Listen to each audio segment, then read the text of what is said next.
Wadkhal police ठाण्याच्या हद्दीतील L&T colony सालिंदे येथे रुग्णावर उपचार करणाऱ्या बोगस डॉक्टरला आरोग्य विभागाच्या पथकानं पकडून पोलिसांच्या ताब्यात दिलंय। दीपकर सुशांत दास असं त्याचं नाव असून त्याच्याकडून 54,614 रुपये किमतीचं औषध आणि इंजेक्शन साठा जप्त करण्यात आलाय। 19 ऑगस्ट रोजी सायंकाळी 4:30च्या सुमारास HPR-ID बनवण्याच्या अनुषंगानं तपासणी सुरू असताना सालिंदे येथील एल&टी कॉलनीतील पडीक पत्र्याच्या शेडमध्ये दास हा अनधिकृतपणे दवाखाना चालवत असल्याचं पथकाच्या निदर्शनास आलं। त्याच्याकडे विविध औषधं आणि इंजेक्शन आढळून आली। पेणचे गटविकास अधिकारी गजानन लेंडी आणि प्राथमिक आरोग्य केंद्र गडपचे वैद्यकीय अधिकारी डॉक्टर चेतन अविनाश म्हात्रे यांनी त्यांची चौकशी केली असता त्याच्याकडे कोणतीही वैद्यकीय अर्हता नसल्याचं समोर आलं। चौकशी दरम्यान पळून जाण्याचा प्रयत्न करणाऱ्या दासला पथकानं पकडलं। तो कलकत्ता येथे कंपाऊंडर म्हणून काम करत असल्याचं त्यानं सांगितलं। वैद्यकीय पात्रता नसतानाही तो रुग्णांची तपासणी करून औषधं आणि इंजेक्शन देत होता आणि त्याबदल्यात रुग्णांकडून मोठ्या प्रमाणात पैसे घेत असल्याचं तपासात समोर आलंय।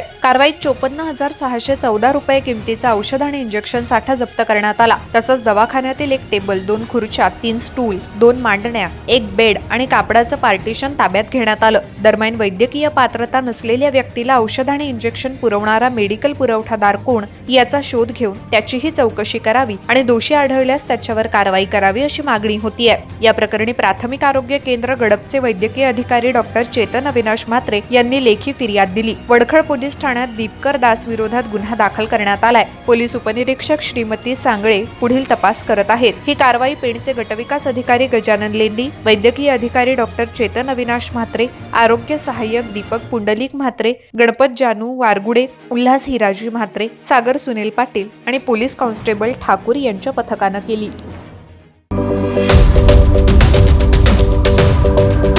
यूट्यूबवर सुद्धा रायगड टाइम्स सर्च करा आणि पहा रायगडच्या कानाकोपऱ्यातील प्रत्येक बित्तम बातमी।